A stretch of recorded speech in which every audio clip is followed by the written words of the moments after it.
Hello बच्चों, स्वागत है आप सभी का आपके अपन चैनल गुरुमंत इंस्टीट्यूट पर। आज की ये वीडियो 12th क्लास फिजिक्स की वीडियो रहेगी और फिजिक्स में हमारी एक सीरीज चल रही थी, very very most important numericals की सीरीज। इस न्यूमेरिकल्स में मैंने आपको पूरी किताब यानी पूरी फिजिक्स की किताब, फिजिक्स पार्ट 1 फिजिक्स पार्ट 2 दोनों किताबों से मैंने कंबाइंड पूरे छांट छांट के 100 न्यूमेरिकल्स निकाले थे, जिसमें से कि मैं अब तक आपको 40 न्यूमेरिकल्स करा चुका हूं। 40 से अगले वाले न्यूमेरिकल्स कराऊंगा अब, राइट। और फिर मैंने 100 न्यूमेरिकल्स तो छांटे ही थे, लेकिन आप बच्चों की बहुत ज्यादा डिमांड थी कि सर इनको जल्दी खत्म करा दीजिए और सभी को और कम कर दीजिए। तो मैंने क्या किया, उन 100 न्यूमेरिकल्स में से भी क्या किया कि जो छोटे छोटे न्यूमेरिकल्स थे उनको 2 न्यूमेरिकल्स को एक में जोड़ दिया। तो ओवरऑल मैंने अब 70 न्यूमेरिकल्स बनाए हैं। तो 70 न्यूमेरिकल्स आपने कर लिए तो बोर्ड परीक्षा का एक चॉइस वाला न्यूमेरिकल्स भी इनसे बाहर नहीं जाएगा।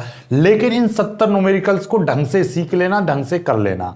दूसरी बात, या तो आपको पेपर में हूबहू यही संख्या मिलेंगी, अदरवाइज संख्या चेंज हो सकती है लेकिन कॉन्सेप्ट चेंज नहीं हो सकता। ये आपने 70 सवाल कर लिए तो मैं ये समझ लीजिए, इतना मैं कह सकता हूं कि आप पेपर का एक न्यूमेरिकल छोड़ के नहीं आओ, पूरे में से पूरा नंबर लाओगे। क्योंकि इन सवालों में जो भी कॉन्सेप्ट लगेगा उसी कॉन्सेप्ट पर आपको पेपर में सवाल मिलेगा, उन कॉन्सेप्ट से अलग बिल्कुल भी नहीं मिल सकता है। ये अपने भेजे में डाल लेना, बात को बिल्कुल सॉफ्टवेयर की तरह इंस्टॉल कर लेना अपने भेजे में, माइंड में, मस्तिष्क में, राइट, कि इन सवालों से बाहर बिल्कुल नहीं आने का है, राइट। तो ये 100 न्यूमेरिकल्स वाली जो सीरीज थी उसकी ये 5वीं वीडियो रहेगी और 41 से आगे के सवालों को हम इसमें करेंगे सॉल्व, और इस तरीके से कर लेंगे कि पेपर तक तो हम भूलेंगे नहीं।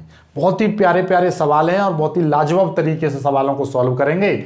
सवाल करने से पहले मैं आपको बता दे रहा हूं, कुछ फॉर्मूले टाइप के लिख दे रहा हूं, देखिएगा भैया। स्वयं प्रेरकत्व को मैं एल से प्रदर्शित करूंगा और अन्योन्य प्रेरकत्व को मैं एम से प्रदर्शित करूंगा, ओके। और जब भी कभी भी एक कुंडली की बात आ जाए, एक कुंडली के विद्युत वाहक बल की, तो फॉर्मूला लगाओगे E बराबर माइनस एल DI/dt लिख सकते हो। इसी फॉर्मूले को आप इस तरीके से लिख सकते हो, माइनस DI/dt। तो घबराने वाली कोई बात नहीं होती है, डेल्टा आई हो या DI हो, कोई इफेक्ट नहीं होता, दोनों का मतलब एक ही है। यदि 2 कुंडलियों की बात कहे तो इसी फॉर्मूले को आप चेंज कर दोगे, माइनस M DI/dt, अर्थात माइनस M डेल्टा I/dt भी लिख सकते हो। और आपका U बराबर पूछ ले तो 1/2 LI² लिखोगे, ठीक है। दूसरी बात, बाकी तो आप फ्लक्स वगैरह तो आप जानते ही हो कि चुंबकीय जो फ्लक्स होता है वो BA cos थीटा होता है। और आपका क्या बचा, बस यही 2-3 फॉर्मूले लगेंगे, तो इन फॉर्मूलों को लिख लेना।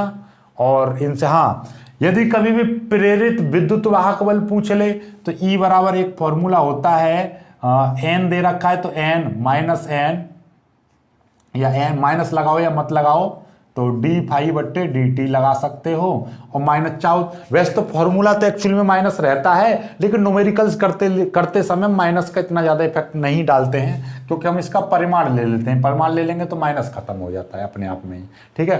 तो उत्तर में भी माइनस आएगा तो वो भी नहीं रहता है, क्योंकि परिमाण का मतलब क्या होता है, मैग्नीट्यूड।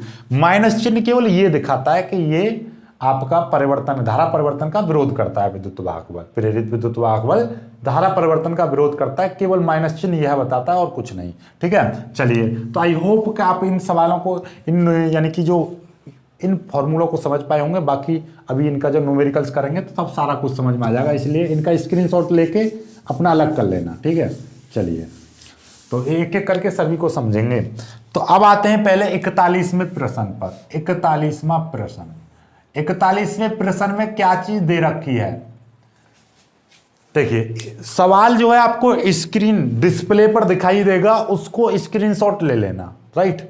चलिए, तो क्या है 41वां सवाल, क्या है, एक कुंडली का स्वयं प्रेरकत्व, एक कुंडली का स्वयं प्रेरकत्व, स्वयं प्रेरकत्व का मतलब क्या होता है, L, स्वयं प्रेरकत्व का मतलब L 40 मिली हेनरी। कितना है स्वयं प्रेरकत्व, 40 मिली हेनरी है। 40 मिली हेनरी का मतलब क्या हो जाएगा, L बराबर 40 गुणा 10⁻³ हेनरी। मिली हेनरी को हम हेनरी में बदलेंगे, मिली हेनरी को हेनरी में बदलेंगे तो 10 की पावर -3 से मल्टीप्लाई कर देंगे, तो ये हो गया मिली हेनरी। ओके, अब 5 मिली सेकंड में धारा 2 एम्पियर से 12 एम्पियर हो जाती है। 5 मिली सेकंड में जब भी कभी बोले कि भैया 4 सेकंड में कोई चीज 10 से बढ़कर 15 हो जा रही है, या 10 सेकंड में कोई भी चीज 5 से बढ़कर 15 हो जा रही है, तो इस तरीके की जो चीजें होती हैं कि भैया 5 सेकंड में, 10 सेकंड में, 4 सेकंड में, तो ये जो टाइम होता है ना, ये टाइम नहीं, ये समय अंतराल, इसको बोलते हैं टाइम पीरियड। टाइम पीरियड का मतलब क्या होता है, ये समय अंतराल दे रखा होता है। मैं कह रहा हूं कि कोई चीज थी 10 और 10 सेकंड में वो 15 हो गई, तो मतलब वो 10 सेकंड क्या है कि भाई ये जो समय था, ये 10 था, तो ये किसी ना किसी समय पर था।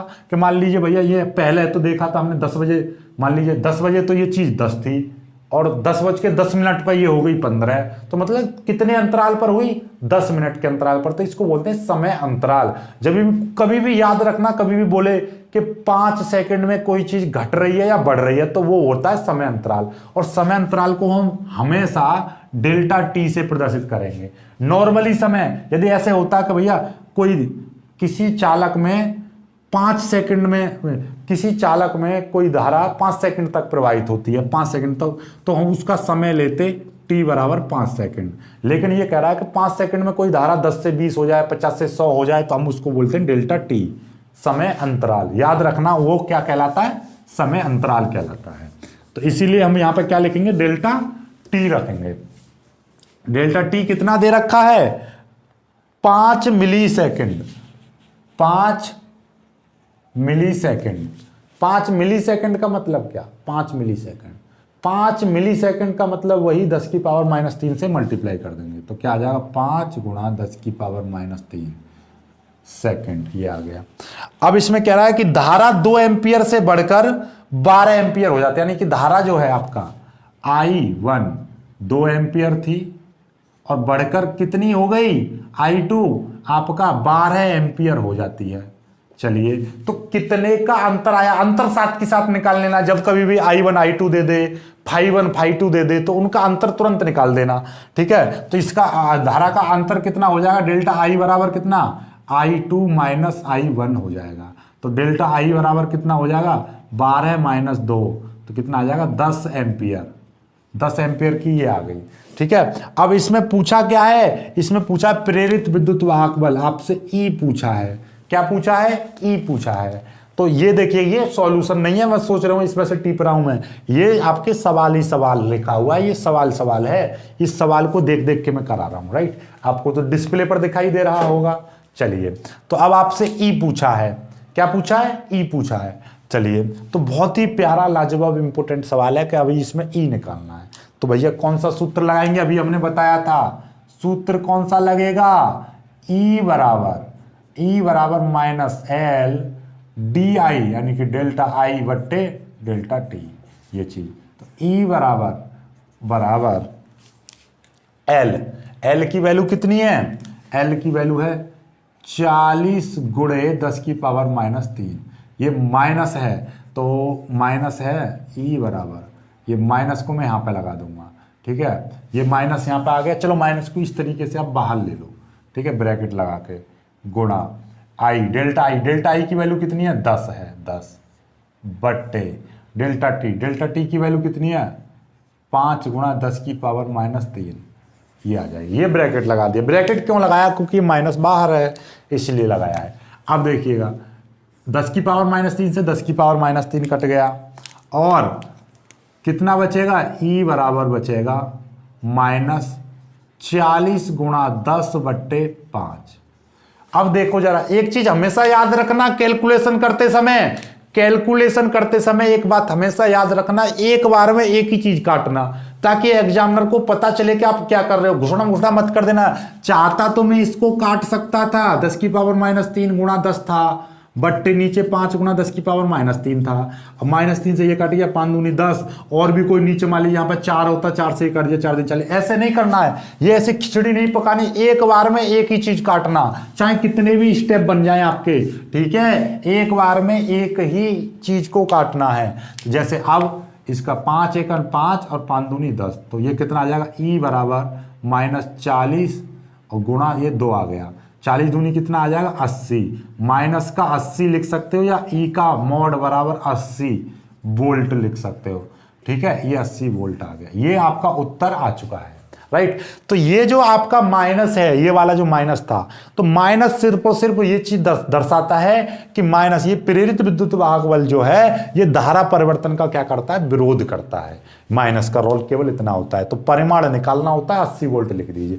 माइनस भी छोड़े आओगे तो भी आपको नंबर कटेगा नहीं, प्लस में लिख दोगे तो नंबर जुड़ेगा नहीं, बढ़ नहीं जाएगा। बस बात यही है, यदि 4 नंबर का सवाल है तो ये 4 नंबर ही मिलेंगे, चाहे आप माइनस में छोड़ दो उत्तर या प्लस में लिख दो, कोई दिक्कत वाली बात नहीं होती है। आई होप कि आपको ये सवाल अच्छे से समझ में आ गया होगा। अभी भी कोई डाउट बचना नहीं चाहिए, क्योंकि ये सवाल मैंने पहले भी करा दिया था, तो इसको कर लीजिएगा, राइट। चलिए जल्दी से स्क्रीनशॉट ले लीजिए, आगे सवाल पर बढ़ते हैं। चलिए भाई,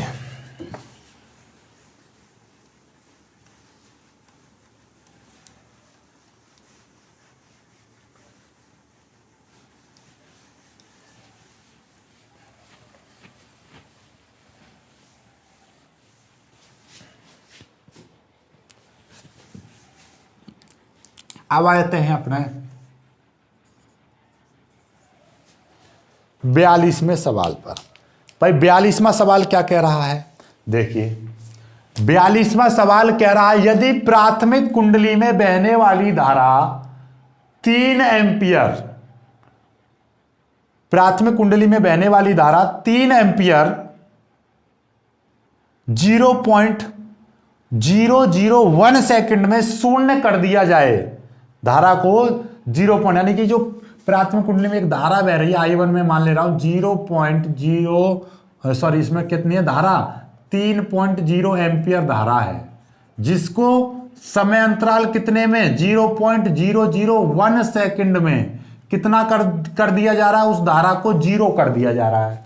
यानी कि एक धारा बह रही थी एक कुंडली में 3 एम्पियर की, उस धारा को 0.001 सेकंड में शून्य कर दिया जाए, तो द्वितीय कुंडली में उत्पन्न प्रेरित विद्युत वाहक बल, द्वितीय कुंडली में उत्पन्न प्रेरित विद्युत वाहक बल कितना हो जाता है, 15,000 वोल्ट आ जाता है। यानी कि ये 15,000 वोल्ट उसमें विद्युत वाहक बल उत्पन्न हो जाता है। तो इन कुंडलियों के बीच में अन्योन्य प्रेरण गुणांक पूछा है आपसे, इन कुंडलियों के बीच में क्या पूछा है, अन्योन्य प्रेरण गुणांक पूछा है। कोई दिक्कत वाली बात नहीं है। देखिएगा फॉर्मूला क्या था, याद हो तो सूत्र मैंने क्या बताया था, सूत्र बताया था जब दो कुंडलियों की बात की जाए तो E बराबर -m डेल्टा I बट्टे डेल्टा T, ये चीज बताई थी ना, बताई थी।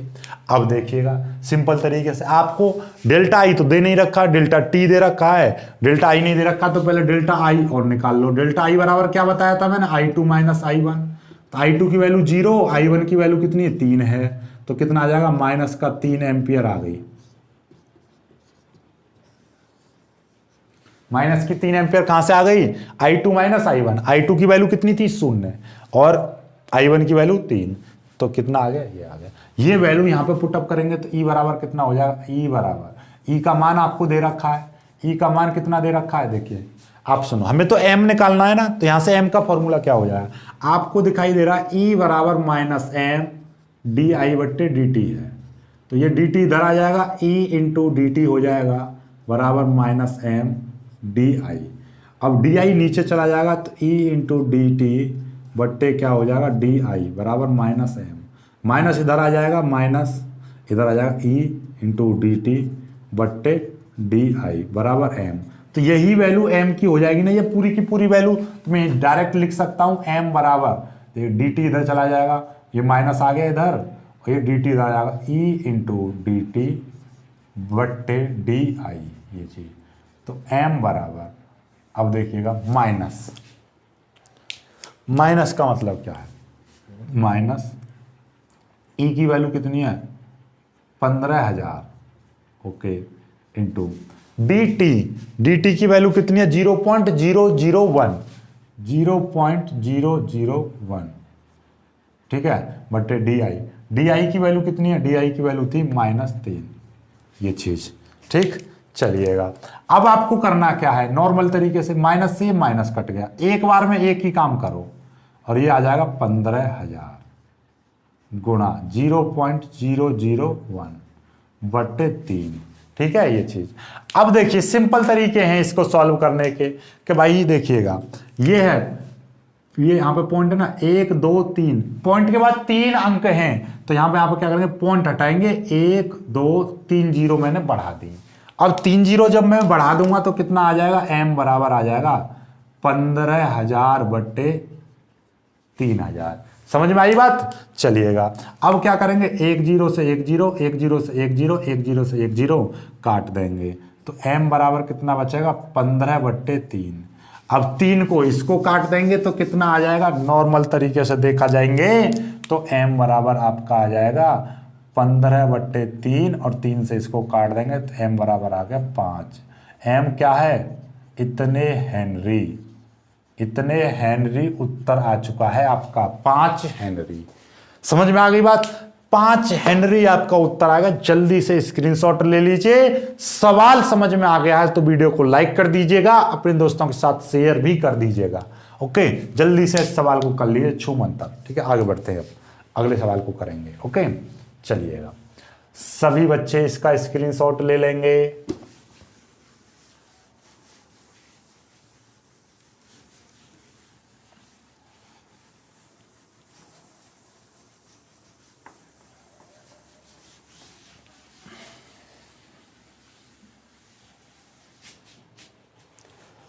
चलिए भाई, अब आते हैं 43वें सवाल पर।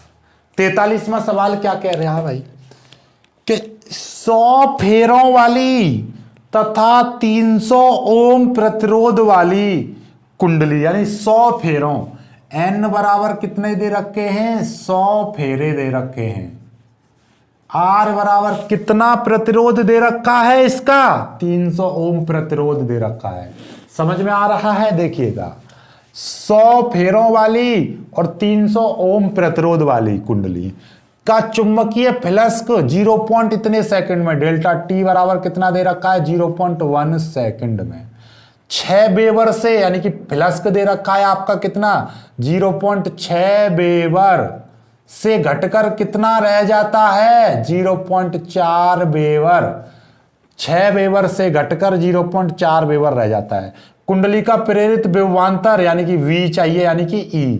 प्रेरित विभवांतर बताया था, जब भी कभी प्रेरित विभवांतर की बात करें मतलब क्या है, V मतलब E निकालना है, यानी कि प्रेरित विद्युत वाहक बल ही निकालना है, वही प्रेरित विभवांतर के बराबर रहता, कोई दिक्कत वाली बात। और प्रेरित धारा I चाहिए, ये इसमें 2 चीजें निकालनी है ना। कमाल का सवाल।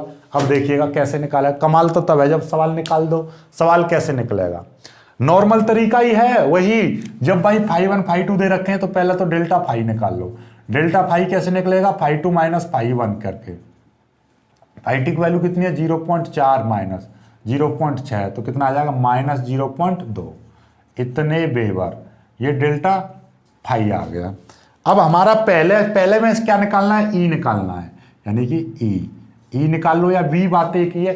ई का फॉर्मूला क्या बताया था कि फ्लक्स परिवर्तन की दर, ये कहां से आता है देखिएगा, -n डेल्टा फाई बट्टे डेल्टा टी।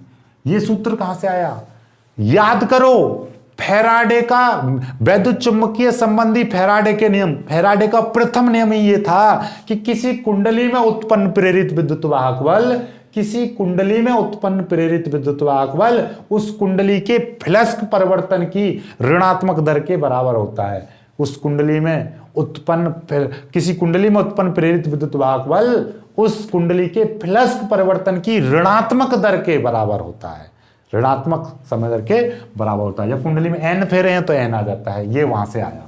ई का मान दे रखा है आपका, ई का मान कितना दे रखा, ई का मान निकालना है आपको, ई का मान निकालना है -n, n का मान कितना है, 100 है। जब माइनस आ जाते हैं तो ब्रैकेट में लिखना ज़्यादा अच्छा लगता है, और अच्छा लगता ही नहीं, अच्छा लिखना भी चाहिए आपको। डेल्टा फाई की वैल्यू -0.2 है। ओके, डेल्टा टी की वैल्यू कितनी है? 0.1 है। कोई दिक्कत वाली बात नहीं है। अब देखिएगा भाई, ये माइनस और माइनस की मल्टीप्लाई करेंगे तो प्लस हो जाएगा, तो क्या हो जाएगा 100 गुणा 0.2 बट्टे 0.1 आ जाएगा। अब देखिएगा, ये पॉइंट के बाद एक अंक, पॉइंट का एक अंक, ये पॉइंट और ये पॉइंट, तो ये पॉइंट से ये वाला पॉइंट हट जाएगा, तो ई बराबर कितना आ जाएगा?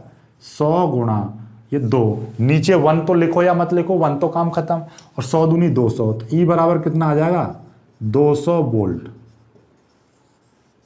200 वोल्ट आपका उत्तर आ चुका है। अब दूसरा पार्ट देख लीजिए। दूसरे पार्ट में क्या चाहिए था? धारा चाहिए थी। नॉर्मली आपका ये क्या निकला है? ई निकला है। मतलब क्या है कि ये ई, मतलब ये है आपका वी। ई बराबर ही वी तो मैंने बताया था, तो कितना है? 200 वोल्ट। जैसे V बराबर आई आर होता है, तो वही तरीके से I बराबर क्या? V बट्टे आर। ठीक है, तो V को ही आपने E मान रखा है, तो प्रेरित धारा I बराबर क्या हो जाएगा? E बट्टे आर। प्रेरित धारा बराबर क्या? E बट्टे आर। समझ में आई ना भाई? V बराबर होता है आई आर, और मैंने क्या बताया? V ही आपका E है, तो क्या हो जाएगा? E बराबर आई आर। तो I का वैल्यू यहां से क्या हो जाएगा? E बट्टे आर। ठीक, चलिए E की वैल्यू कितनी है? E की वैल्यू आई है 200, और R का मान कितना ओम प्रतिरोध है? 300 ओम आपका प्रतिरोध है। 0 से 0 कट जाएंगी, दोनों 0 से ये दोनों 0 कट जाएंगी, कितना आ जाएगा? 2/3। 2/3 एम्पियर लिख दीजिएगा धारा। ठीक है, ये प्रेरित धारा निकल के आ गई। ठीक है, या फिर इसको काट लोगे तो I बराबर, भैया 2 में आप 3 का भाग करेंगे, ना जाने की 0 पॉइंट लगाएंगे, ये 0, 3 6 18, फिर 2 ऐसे 0.666 इस तरीके से आ जाएगा, यानी कि 0.67 एम्पियर भी लिख सकते हो, या आप ये वाली चीज लिख सकते हो। आपकी मर्जी है, जो आपका मन करे वो कर लीजिए। जल्दी से स्क्रीनशॉट ले लीजिए, बहुत ही बेहतरीन सवाल है। लीजिए, मैं साइड हट जा रहा हूँ, स्क्रीनशॉट ले लीजिए, स्क्रीनशॉट ले लीजिए, फिर आगे सवालों को कराते हैं, जल्दी से कर लीजिएगा। सवाल समझ में आ रहे हैं तो भाई वीडियो को लाइक कर देना, और जो बच्चे नए हैं वो चैनल को सब्सक्राइब कर लेना, और जिन बच्चों ने अभी तक हमारे सेकंड चैनल को सब्सक्राइब नहीं किया है तो वो जाकर सेकंड चैनल को सब्सक्राइब जरूर कर लेना। पर भाई लाइक जरूर कर दीजिए। लाइव में तो मैं बोलता रहता हूं, तब जाके तुम लाइक करते हो, तो यहां पर तो लाइक अब करते ही नहीं हो, तो प्लीज लाइक कर दिया करो भाई। ठीक है, चलिए अगले वाले सवाल को करते हैं।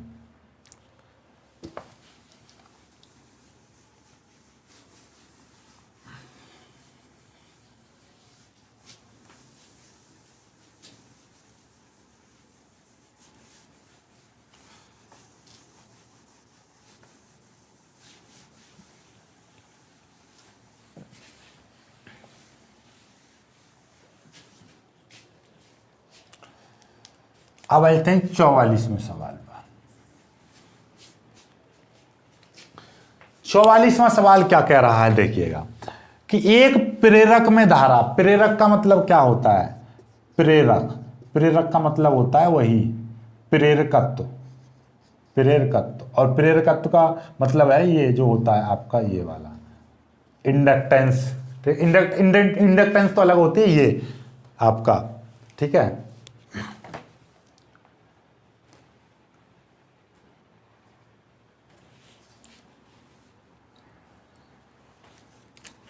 ये वाला समझ में आ गई बात? चलिए, तो आपका जो प्रेरक है, यानी प्रेरक का मतलब जो प्रेरकत्व तो है, ठीक है, आपसे कहा है इसमें कि एक प्रेरक में प्रवाहित धारा। अब आते हैं 44वें सवाल पर। 44वां सवाल देखिएगा। 44वां सवाल क्या कह रहा है कि एक प्रेरक में धारा, प्रेरक में कितनी धारा है? कि एक प्रेरक में जो धारा है वो I बराबर 2 + 5t द्वारा व्यक्त की जाती है। इसमें 10 मिलीवोल्ट का विद्युत वाहक बल है, या इसमें विद्युत वाहक बल 10 मिलीवोल्ट है, यानी कि E बराबर कितना है? 10 मिलीवोल्ट। मिलीवोल्ट का मतलब क्या है? इंग्लिश में ही लिखो या हिंदी में लिखो, मिलीवोल्ट।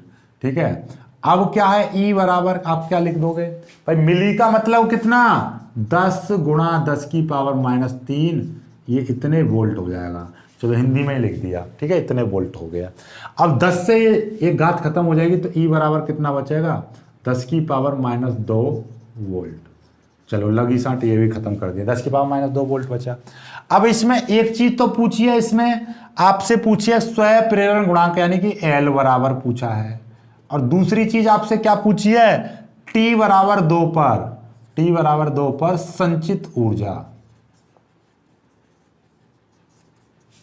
टी बराबर 2 पर संचित ऊर्जा, ये दो चीजें पूछी हैं आपसे, है ना लाजवाब सवाल, कोई दिक्कत वाली बात नहीं। इसके लिए बस आपको एक चीज पता रहनी चाहिए, यदि कोई चीज है ये x और x का मैं x के सापेक्ष अवकलन करूं तो वो क्या कहलाएगा, dx, ठीक है। ये यहां पर दे रखा y, इसका x के सापेक्ष अवकलन करूंगा तो d/dx लिखूंगा, ठीक है। और यदि इसका मैं समय के साथ में अवकलन करूंगा तो समय का भाग कर दूंगा, ठीक है। अब ये कुछ चीजें होती हैं अवकलन वाली बातें हैं, कुछ याद कर लेना। अवकलन बायोलॉजी वाले विशेष तौर पर याद कर लो कि कोई भी कांस्टेंट होगा, अवकलन का साइन ये रहता है d/dx या d/dt, तो कोई भी कांस्टेंट होगा,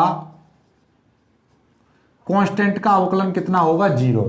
जैसे कि d/dt में करूं 5 तो इसका अवकलन 0, d/dx करूं यहां पर 15 कर दो या 20 कर दो, उसका मान 0। कोई भी कांस्टेंट है, या dx के सापेक्ष करूं यानी समय के सापेक्ष कर दूं या x के सापेक्ष कर दूं, इसको बोलेंगे x के सापेक्ष, t समय के सापेक्ष अवकलन, x के सापेक्ष अवकलन, ठीक है। तो ये कोई भी कांस्टेंट है तो उसका अवकलन कितना होगा, 0, पहली बात। और दूसरा फॉर्मूला होता है कि कोई भी कांस्टेंट इस तरीके से दे रखा है कि t की पावर n बोल दो या x की पावर n बोल दो, कोई दिक्कत वाली बात नहीं है। तो इसका फॉर्मूला क्या होता है, t की पावर n का फॉर्मूला होता है n t की पावर n-1। बेसिक तौर पर हम इस फॉर्मूले को इस तरीके से लिखते हैं कि x की पावर n होता है तो उसका फॉर्मूला क्या होता है, n x की पावर n-1। बात एक ही है, ये x है तो x के रेस्पेक्ट में किया है इसका अवकलन, यानी x का x के सापेक्ष अवकलन, ये है t का t के सापेक्ष अवकलन, ये हो जाएगा, ठीक है। अब ये चीज देखो, यदि दे रखा है आपका 5t और इसका आपको अवकलन करना पड़े तो याद रखना कि ये 5 बाहर आ जाएगा, ये d/dt, ये आ जाएगा t, तो इसको हम क्या लिख सकते हैं, 5 इंटू, इसको देखो दो तरीके से सॉल्व करो भाई। इस वाले फॉर्मूले में लगाकर करोगे तो इसका मतलब क्या है कि भाई ये d/dt है, यहां पर है इसकी पावर 1 है, तो मतलब क्या आ जाएगा, 1 गुणा t, क्या आया था, n गुणा t की पावर n-1, n की जगह पे 1 है, 1-1, तो 1 गुणा t की पावर आ जाएगा 0। किसी की पावर 0 होता है उसका मान 1 ही होता है तो 1 आ जाएगा, सिंपल सी बात ये है। या फिर आप ऐसा समझो, इसको आ जाएगा dt/dt आ जाएगा, तो dt से dt कर जाएगा तो 5 आ जाएगा, तो कोई भी। और यदि मैं यहां से कह देता x की पावर 2 है, इसका अवकलन करने लगूं तो क्या आ जाएगा, ये घात आपकी आगे आ जाती है, ये घात आपकी आ जाती है और उसमें से एक घात कम हो जाती है, t की पावर 1 बचेगा। यदि t की पावर 4 है, इसका आपको अवकलन करना पड़े तो कैसे करोगे, 4 ये आगे आ जाएगा, t की पावर 4 में से 1 गया, 3 बचेंगे, 4 3 की पावर, ठीक है, 4 t की पावर 3, इस तरीके से करने होते हैं अवकलन। समझ में आ गए होंगे। तो ओवरऑल बात ये है कि मेरे को ये ज्यादा चीज आपको अवकलन नहीं सिखाने थे बायोलॉजी वालों को, मेरे को ये सिखाना था कि 2t दे रखा और इसका मैं अवकलन करने लगूं तो कितना हो जाएगा, 2। 5t है, इसका मैं अवकलन करने लगूं तो कितना हो जाएगा, 5। यदि 7x है, इसका अवकलन करने लगूं x के सापेक्ष तो कितना आ जाएगा, 7। समझ में आ गई बात, ये अवकलन है। और कोई भी कांस्टेंट होगा उसका तो अवकलन 0 हो ही जाएगा, ठीक है। इसलिए अवकलन क्यों सिखा रहा हूं मैं चिक चिक के, इसका रोल देखो अब समझ में आएगा। आपको चाहिए L चाहिए, तो L कहां पर आता है कि हमारे पास में एक फॉर्मूला होता है E बराबर -L di/dt, और इसी फॉर्मूले को मैंने क्या बताया था, E बराबर -L di/dt, ये चीज बताई थी, राइट। और आपको ये माइनस लगाओ या मत लगाओ कोई दिक्कत वाली बात नहीं है, तो हम इसमें चलो माइनस लगा ही देंगे, कोई परेशानी नहीं है। ये चीज समझ में आ गई, बात नहीं आई, तो अब आपका देखना जरा, ये di/dt क्योंकि हमारा i दे रखा है एक समीकरण के रूप में, इसीलिए हम क्या करेंगे, ये जो आपका i दे रखा है, पहला सवाल निकालने के लिए हम क्या करेंगे, ये जो आपका i दे रखा है 2 + 5t, इसका कर दूंगा मैं t के सापेक्ष अवकलन करने पर, क्या करने पर, टी के सापेक्ष टी दे रखा ना, टी के सापेक्ष अवकलन करने पर, जैसे ही मैं टी के सापेक्ष अवकलन करूंगा तो ये क्या हो जाएगा, डी आई बट्टे डी टी हो जाएगा। ठीक है, और ये तो कांस्टेंट है, कांस्टेंट का अवकलन 0 हो जाएगा प्लस, और 5t का अवकलन कितना हो जाएगा 5। अब ये भी बताया था मैंने चिक चिक के कि कोई भी कांस्टेंट है, कांस्टेंट का अवकलन 0, 5t का है तो t गायब हो जाएगा, 6t है तो 6 बचेगा, 7t है तो 7 बचेगा, तो ये आ जाएगा। तो ओवरऑल डी आई बट्टे डी टी बराबर कितना आ गया 5 आ गया, डी आई बट्टे डी टी कितना आ गया 5 आ गया, नो प्रॉब्लम। चलिए तो ये आ गया। अब हमको क्या निकालनी है, हमको निकालनी है आपका ई बराबर माइनस एल डी आई बट्टे डी टी, ये फॉर्मूला है, कोई दिक्कत वाली बात नहीं। ई की वैल्यू कितनी है 10 की पावर -2 है बराबर, ठीक है 10 की पावर -2 हो गई, ठीक है कोई दिक्कत वाली बात नहीं है। और आपको मैं और ज़्यादा आपके लिए मैं इस चीज़ को और आपके लिए मैं अच्छा कर दूं तो आप ये वाली वैल्यू ना लेकर ये वाली वैल्यू लेना, ऊपर वाली वैल्यू क्यों, अभी समझ में आ जाएगी आपको। ये कितने 10 गुणा 10 की पावर -3 लो, ई की वैल्यू कितनी 10 गुणा 10 की पावर -3, ये माइनस का एल की वैल्यू कितनी है, एल तो आपको निकालनी है, और डी आई बट्टे डी टी, देखो ये पूरी की पूरी वैल्यू आपको कितनी दे रखी है, ये पूरी की पूरी वैल्यू आपको दे रखी है, डी आई बट्टे डी टी की वैल्यू पूरी की पूरी दे रखी है 5, ठीक है। हमको तो एल का मान निकालना है तो मैं -l यहाँ पे लिख दे रहा हूँ बराबर, तो ये कितना आ जाएगा 10 गुणा 10 की पावर -3 बट्टे 5 आ जाएगा, ठीक है। अब ये 5 से ये दो बार कट जाएगा तो कितना आ जाएगा, ये आपका आ जाएगा, ये 2 बार कट गया तो 2 गुणा 10 की पावर -3 आ जाएगा। तो ये माइनस का एल था, ये माइनस का एल था, तो एल बराबर कितना आ जाएगा -2 गुणा 10 की पावर -3, और इस एल को मैं कितना लिख दूंगा, इस तरीके से लिख दूंगा तो कितना आ जाएगा 2 गुणा 10 की पावर -3। एल का मैंने परिमाण ले लिया, इतने हेनरी, समझ में आ गया, इतने हेनरी आ गया इसका उत्तर पहला।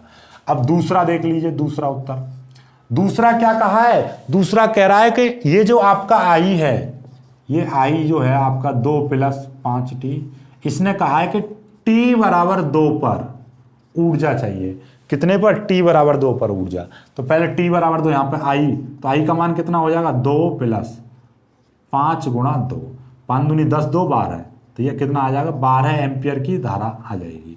अब हमको चाहिए ऊर्जा, तो ऊर्जा का फॉर्मूला क्या होता है, संचित ऊर्जा U बराबर 1/2 और क्या है LI², तो कितना आ जाएगा 1/2, L का मान कितना है, L का मान है आपका L का मान ये रहा 2 गुणा 10 की पावर -3, I का मान कितना है 12 का स्क्वायर आ जाएगा। अब इस 2 से ये 2 कट जाएगा तो U बराबर कितना आ जाएगा 144, 12 गुणा 10 की पावर -3 144 हो जाएगा, और ये माइनस का 3 है तो 1 2 3 अंक आगे चला जाएगा तो 0.144, ये आ जाएगा इतना। U बराबर इतने जूल, कभी मत भूल, इतने जूल आपका उत्तर आ गया, ये 0.144 जूल। तो ये 44वां प्रश्न भी हो चुका है। अब देखिए 45वां जो प्रश्न है, कितना बड़ा प्रश्न है, देखिए इतना बड़ा, इतना तो ये लिखा ही हुआ है। अभी इसका सॉल्यूशन देखते हैं कितना बड़ा होगा, ठीक है। पूरा अंत तक बने रहना, वीडियो को लाइक कर देना भाई, अभी के अभी बहुत जल्दी लाइक कर देना। आगे बढ़ेंगे, अगले सवाल को करेंगे, ओके चलिए।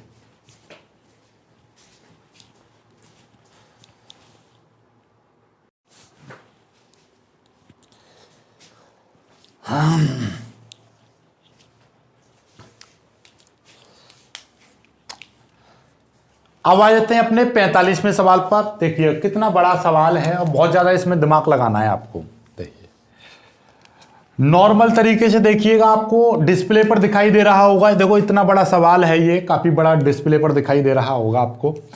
सवाल क्या कह रहा है, एक बार सभी बच्चे सवाल को पढ़ लीजिए ढंग से। 10 सेंटीमीटर 500 फेरे, 10 सेंटीमीटर त्रिज्या, 500 फेरे तथा 2 ओम प्रतिरोध की एक वृत्ताकार कुंडली को इसके तल के लंबवत पृथ्वी के चुंबकीय क्षेत्र के क्षैतिज दिशा में रखा गया है। इसे अपने ऊर्ध्वाधर व्यास के परितः 0.25 सेकंड में 180 अंश से घुमाया गया है। कुंडली में प्रेरित विद्युत वाहक बल और प्रेरित धारा की गणना कीजिए। बाकी तो ये वैसे ही दे रखा है, पृथ्वी का चुंबक क्षेत्र का क्षैतिज घटक वगैरह वगैरह, इसकी कोई रोल नहीं है। बाकी देखिएगा तो आपको, देखिए मैं इस तरीके से लिखूंगा, ये सवाल थोड़ा सा बड़ा है ना, इस तरीके से 45वां सवाल। क्या चीज दे रखी है जरा ध्यान से समझ लो। इसमें क्या चीज दे रखी है भाई, आपको दिया क्या है, इसमें कहिए कि 10 सेंटीमीटर त्रिज्या, यानी कि जो स्मॉल आर बराबर आपकी दे रखी है 10 सेंटीमीटर, 10 सेंटीमीटर, और 10 सेंटीमीटर का मतलब होता है 10 गुणा 10 की पावर -2 मीटर। ठीक है भाई, सेंटीमीटर से मीटर बना दिया मैंने, 10 सेंटीमीटर दे रखी है त्रिज्या, इसको ये बना दिया मीटर, और इसका मतलब हो जाएगा 10 से घात खत्म हो जाएगी, 10 की पावर -1 मीटर। ये त्रिज्या आ गई, समझ में आ गई बात। और 500 फेरे दे रखे हैं इस कुंडली में, कितने दे रखे हैं, n बराबर आपका दे रखे 500 फेरे। और एक और चीज दे रखी है इसमें, R यानी कि प्रतिरोध कितना दे रखा है, 2 ओम का प्रतिरोध, R बराबर आपका दे रखा है 2 ओम, ये 2 ओम का प्रतिरोध दे रखा है। ये 3 चीज इसके कुंडली के तल के लंबवत, देखो ध्यान रखना, जब भी कभी वैद्युत फ्लक्स और चुंबकीय फ्लक्स की यदि बात करें तो लंबवत बोलने पर फ्लक्स के लिए है, फ्लक्स के लिए लंबवत बोले तो थीटा बराबर लगाते हैं 0 अंश, और यदि कहे समांतर कहे तो लगाते हैं थीटा बराबर 180 अंश। ये ऐसा क्यों लगाते हैं, इसका ये तात्पर्य होता है, जैसे कि ये तल है, इसके लंबवत यदि बात कर रहा है तो ये पूरा तल है, ठीक है, और इसके मैं लंबवत बात करूंगा तो लंबवत ऐसे रहेगा, ये तल ऐसे खड़ा हुआ है, और इसके लंबवत ऐसे, भाई कोई चीज खड़ी हुई है और लंबवत इस तरीके से तो जाएगी, इस तरीके से, तो इस तल का मुंह भी इधर है और ये देखिए दिशा भी इधर आ जाएगी। तो मतलब क्या है, जो चुंबकीय क्षेत्र है कोई भी है तो वो दोनों दिशा तो लंबवत होने पर तो 0 अंश आ जाती है, और जब समांतर हो जाए, यानी ये तल ऐसे है और इसके समांतर कर देंगे तो इसका तल का मुंह तो इधर हो जाएगा और इस तरीके से आ जाएगी। तो मतलब ओवरऑल बात यह है कि आपको देखो ज्यादा तरीके से विस्तृत जानकारी चाहिए तो ये या तो वैद्युत क्षेत्र का पढ़ लीजिए, वैद्युत फ्लक्स वाली थ्योरी पढ़ लेना, पहले चैप्टर में है, या चुंबकीय फ्लक्स वाली थ्योरी पढ़ लेना, ये आपका कौन से वाले चैप्टर में, शायद 6ठे चैप्टर में है, उसमें 4थे चैप्टर में है शायद, चुंबकीय फ्लक्स वगैरह 4थे चैप्टर में है। तो वहां से जाकर देखोगे तो एकदम क्लियरली आपको समझ में आ जाएगा कि चुंबकीय क्षेत्र मतलब चुंबकीय फ्लक्स में और वैद्युत फ्लक्स में लंबवत होने पर 0 अंश और समांतर होने पर 180 अंश क्यों लिया जाता है। ओके, लेकिन फिलहाल हमारा क्या दे रखा है, लंबवत होने पर, तो ज्यादा कंफ्यूजन मत करना। लंबवत फ्लक्स की बात आ जाए तो लंबवत होने पर क्या लगाना है, तो θ1 आपको कितना दे रखा है, 0 डिग्री दे रखा है। ओके, और इसको 0 पॉइंट इतने सेकंड में, कितने सेकंड में, 0 पॉइंट t बराबर 0.25 सेकंड में, 25 सेकंड में कितने अंश घुमा दिया जा रहा है, 180 अंश घुमा दिया जा रहा है।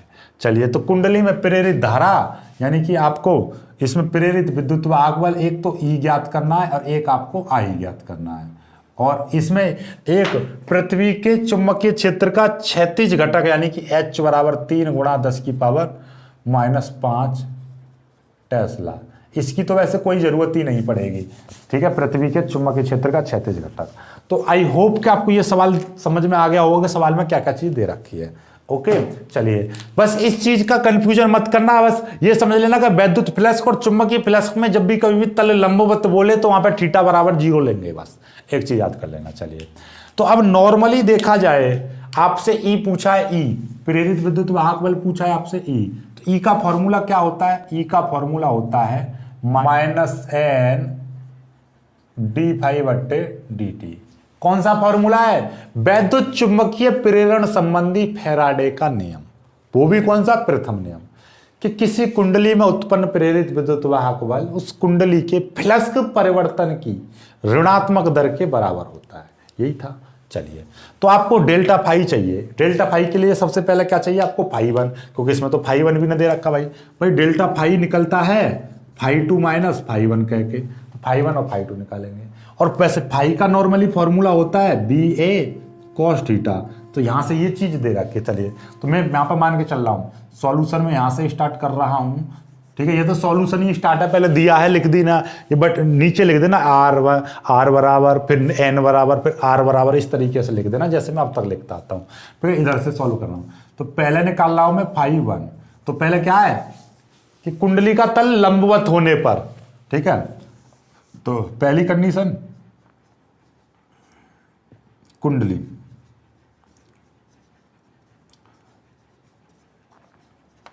लंबवत, कुंडली का तल लंबवत होने पर, तो लंबवत होने पर क्या, फाई वन बराबर बी ए कॉस थीटा वन।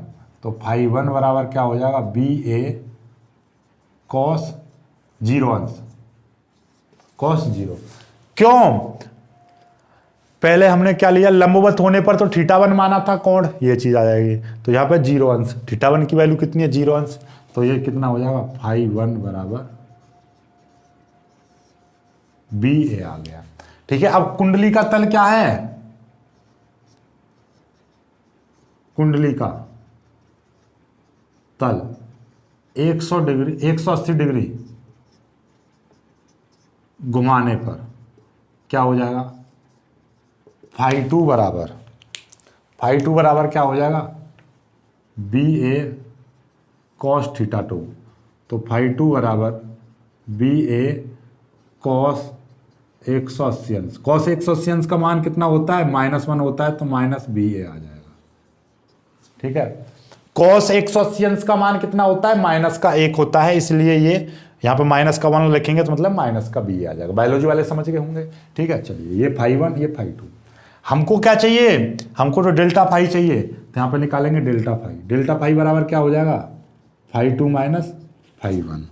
तो फाई टू की वैल्यू कितनी है, फाई टू की वैल्यू है माइनस का बी ए, ठीक है। ये मैंने माइनस में लिख दिया माइनस, ठीक है। चलो, अब तो माइनस लिखने की जरूरत ही नहीं है, माइनस का बी ए, ये माइनस, और फाई वन की वैल्यू कितनी है, ये बी ए है, ठीक है। तो ये डेल्टा फाई, तो डेल्टा फाई की जो वैल्यू है एक्चुअल में कितने आ जाएगी,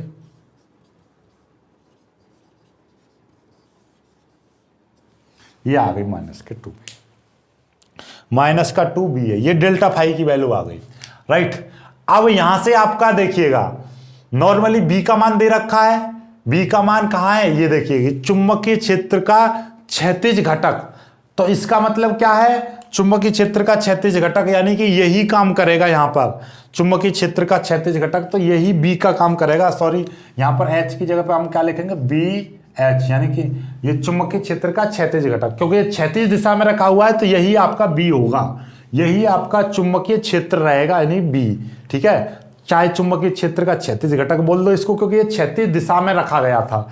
ये सवाल का मेरे को याद आई है कि यहां पर जो बोला था ना, चुंबकीय क्षेत्र की क्षैतिज घटक में रखा गया है, यानी किसी कुंडली को चुंबकीय क्षेत्र के क्षैतिज घटक में रखा गया है, क्षैतिज दिशा में रखा गया है, यानी क्षैतिज क्षेत्र में रखा गया है। और वहां का चुंबकीय क्षेत्र कितना है, क्षैतिज का चुंबकीय क्षेत्र इतना है, तो मतलब क्या है, यही वाला चुंबकीय क्षेत्र यहाँ पर लिया जाएगा, ये जो बी है।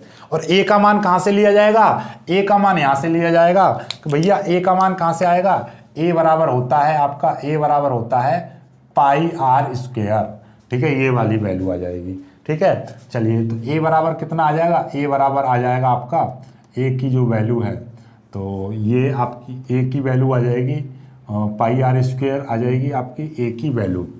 पाई की वैल्यू कितनी लगा देंगे, 3.14 लगा दो, पाई की वैल्यू 3.14 गुणा आर की वैल्यू कितनी है, 10 की पावर -1 है, इसका स्क्वायर कर देंगे, तो कितना आ जाएगा, ए बराबर 3.14 गुणा 10 की पावर -2, ये 1 का स्क्वायर कर देंगे, -2 आ जाएगा, ठीक है। ये चीज़ आ जाएगी इतने, ठीक है, नॉर्मली इतना आ गया, ओके। चलिए, तो यहां तक तो कोई दिक्कत वाली बात नहीं है।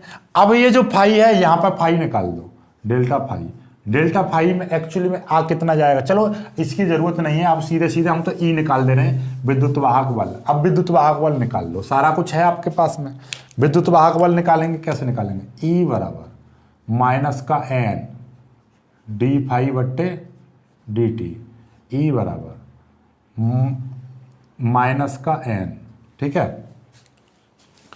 डेल्टा फाई की वैल्यू कितनी है, माइनस का 2BA बट्टे डेल्टा टी।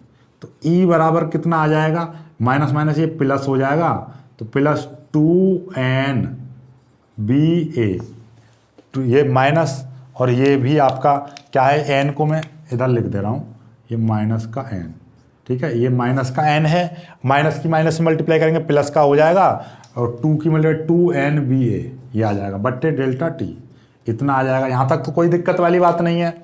अब देखिए, अब सारी की सारी वैल्यू रख देंगे, ई बराबर 2 गुणा एन की वैल्यू कितनी है, एन की वैल्यू ये रही 500 गुणा बी, बी की वैल्यू कितनी है, बी की वैल्यू ये वाली ली जाएगी जो टेस्ला जो दे रखे है। मैं तभी थोड़ा सा सोच तो रहा था मैं कि ये वैल्यू टेस्ला में है तो इसका भी यूज होगा, लेकिन इतना एक की वैल्यू कितनी 3.14 गुणा 10 की पावर -2 बट्टे डेल्टा टी। डेल्टा टी की वैल्यू कितनी, डेल्टा टी है 0.25, ये चीज़ आ गई। कोई दिक्कत है यहाँ तक तो कोई परेशानी नहीं है। आप देखिए कैसे होंगे। अब आपको करना क्या है, नॉर्मल तरीके से देखा जाए तो ये देखिए आपको दिखाई दे रहा है ये पॉइंट के बाद में 2 अंक हैं, तो पॉइंट के बाद 2 अंक हटाएंगे तो यहाँ पर 2 जीरो बढ़ा दूंगा मैं, ठीक है। चलिए कोई दिक्कत वाली बात नहीं है। तो मैं इसको किस तरीके से करूँगा देखिएगा, ई बराबर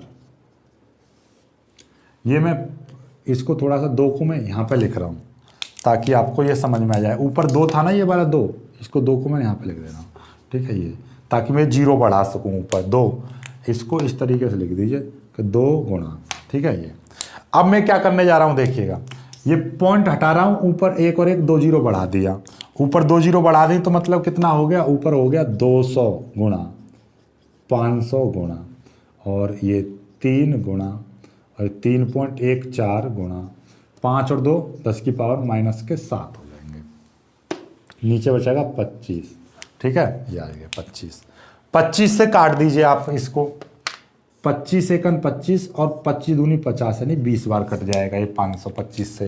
तो ई का मान कितना आ जाएगा, ई बराबर आपका आ जाएगा 200 गुणा 20 गुणा और इसके कर दीजिए मल्टीप्लाई, 3 चौक 12 का 2, 3 एकन 3 और 1 4 और 3 तिया 9, इतने गुणा 10 की पावर -7, ठीक है।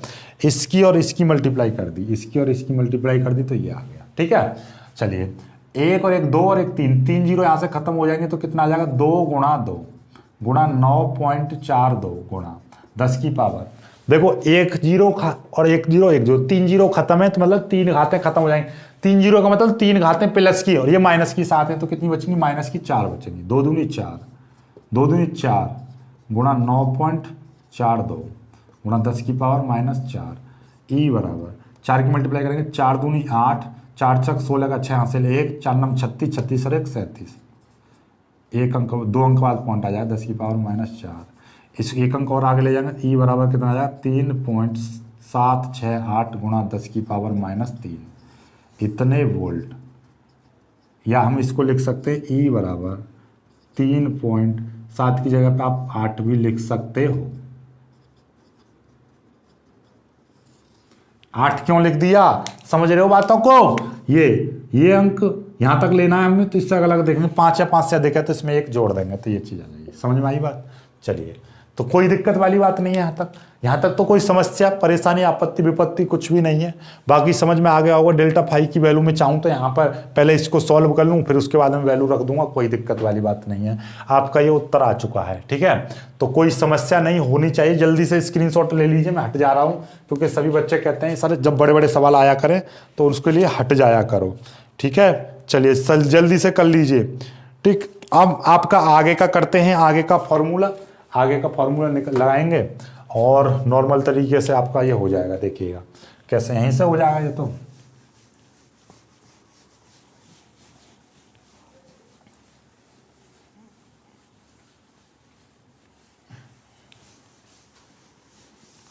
अब आपकी क्या चाहिए, प्रेरित धारा चाहिए।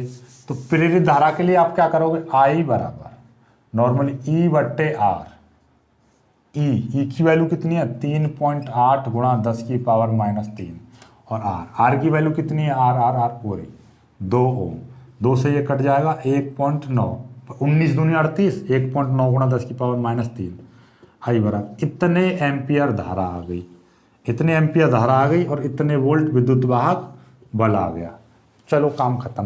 अब मैं बोर हो गया भाई, आज की इस वीडियो में केवल यही 5 सवाल कर रहे हैं, क्योंकि 5 सवाल मुझे बहुत पता क्या हुआ मैं सवाल कर रहा था, वो पता नहीं किसी का फोन आ गया होगा, रात में भी फोन करते हैं यार 2-2 बजे तक, ठीक है। अब क्या है कि फोन आ गया होगा किसी का, और उससे क्या है कि वो वीडियो रुक गई और मैं पूरे सवाल कराता रहा, तो मेरे को ये दोबारा से मिटा के कराने पड़ रहे हैं। बड़ा मेरा मूड खराब हो जाता है जब इस तरीके का हो जाता है। चलिए कोई बात नहीं है, पर लंबा हो गया, सवाल भी काफ़ी बड़े बड़े हैं, तो वीडियो भी लंबा हो गया है और 2 बार डबल मेहनत करनी पड़ी, इसलिए तो प्लीज़ आज के लिए बस इतना ही करना। वीडियो को लाइक करना, अपने दोस्तों के साथ शेयर करना, जो बच्चे नए हैं वो चैनल को सब्सक्राइब कर लेना। मिलेंगे खूबसूरत सी वीडियो में, तब तक के लिए बाय बाय, जय हिंद।